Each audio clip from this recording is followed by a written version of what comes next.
يزال الخير حيا لا يزال إن في الدنيا سلاما وظلال. تو با آدمان روبرو میشوی که با تو نگاه کرده تو رو دشنا میکنند، دین تو رو دشنا میکنند. این از اون سبب نیست که تو با آنها معقول نیستی و نه از اون سبب که آنها سخنان خود را در نظر دارند. این از اون سبب که در درون قلبهای خود ظالم شده اند. آنها خود را به گمراهی بردند ولی خود آنها نمیفهمند. زیرا که الله متعال در قرآن میگوید اگر تو مرا فراموش کردی من چنان میکنم که تو خودت را فراموش میکنی. خودت حتی نمیفهمی که با تو چی شد و الله پیشنهاد میکنه که همگی چیزی که تو کرده میتونی و این خبر خوشه که ایره الله در قرآن میگه ففیروا الی الله و در تفسیر گفته میشود که ففیروا الی الله این معنی از دوریه. الله به تو میگه که برگرد عقب، چی میتونه ایره عاشقانه تر و خوبتر باشه.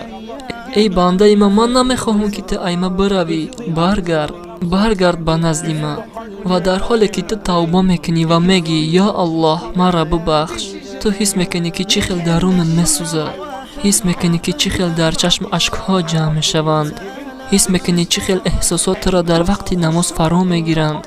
یالکه تو نیستی. تو نمیتونی انتخاب کنی که من میخواهم توبه کنم. تو نمیتونی انتخاب کنی که من میخواهم ای جمله بخشیدگان باشم. ای الله قلب شما را از فروتنی پر میکند، قلب شما را آرام میکند. شما فقط قلب خود را بیدار کنید، الله شما را هدایت میکند.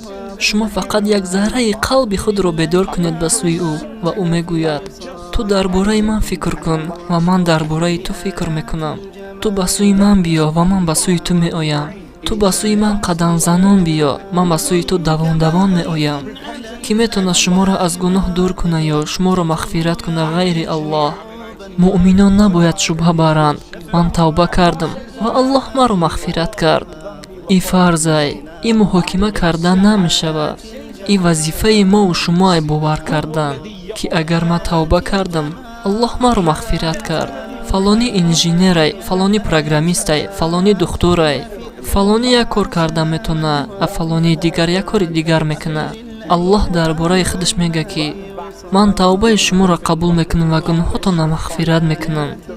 او حتما شما را میبخشه و حتما توبه شما را قبول میکنه. ففیروا الی الله.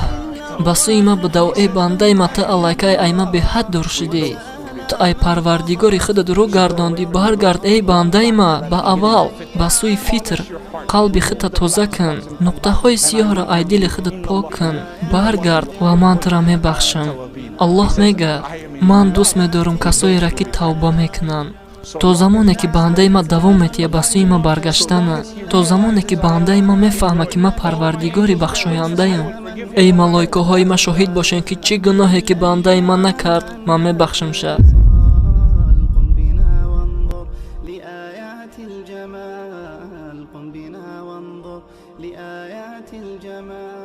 كن كما غيث على الأفياء ماطر صوته يروي